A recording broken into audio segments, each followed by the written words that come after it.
Hem biz şu Photoshop'ni tushunish uchun, mush yumshoq detalni ishlatish uchun bu yumshoq detal zoti qanday ishlarni qila oladi? Buni tushunishimiz kerak.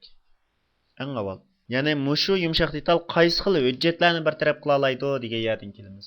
Hem bu har qanday bir rasm hujjatni bir taraf qila oladi.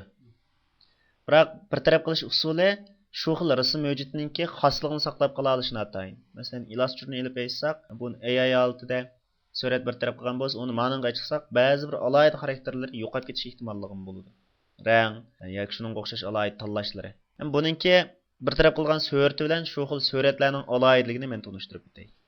Birinchi bo'lib biz mush Photoshopning o'zining hujjatini ko'rib boqaylik. Ya'ni PSD hujjatini saqlay bir nusxa. Hujjat degandan kirib saqlash degan o'rindan boshqa nom bilan saqlash degan turni bosdim. Knopka taqsidan Shift Ctrl S birikma knopkasini bossam bo'ladi. Ya'ni Shift ni Ctrl ni S knopkasini birla bossam. Ondan ekran ustiga sir deb yozay. Sir PSD ekangu o'zining saqlaydig'ini PSD tipli hujjat. Buni saqladim. Ham bu PSD tipli hujjat Photoshopning o'zining hujjati. Yüz bir taraf qiladigan. Photoshopning ichidagi ma PSDni o'chirib turib, ochni ochayman ekranning ustidagini. Hujjatning ichiga kirib, ochdim. Sirg'o. Hech qanday o'zgarish yo'q. Maya qaraymiz.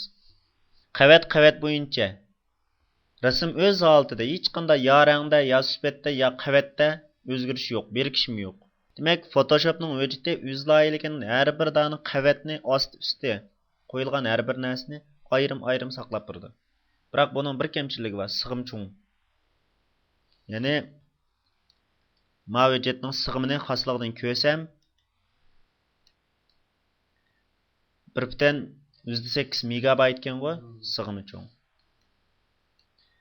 Ammo ortiqchiligi sifatda o'zgarish bo'lmaydi, qavatni biriktirib etmaydi. Masalan, keyin siz mani da yo'tkay desangiz, ayrim yo'tkagil bo'ladi. Mani yo'tkay desangizmi, ayrim ko'rinishgan. Mani yo'tkay desangizmi, ayrim bir taraf qig'il bo'ladi.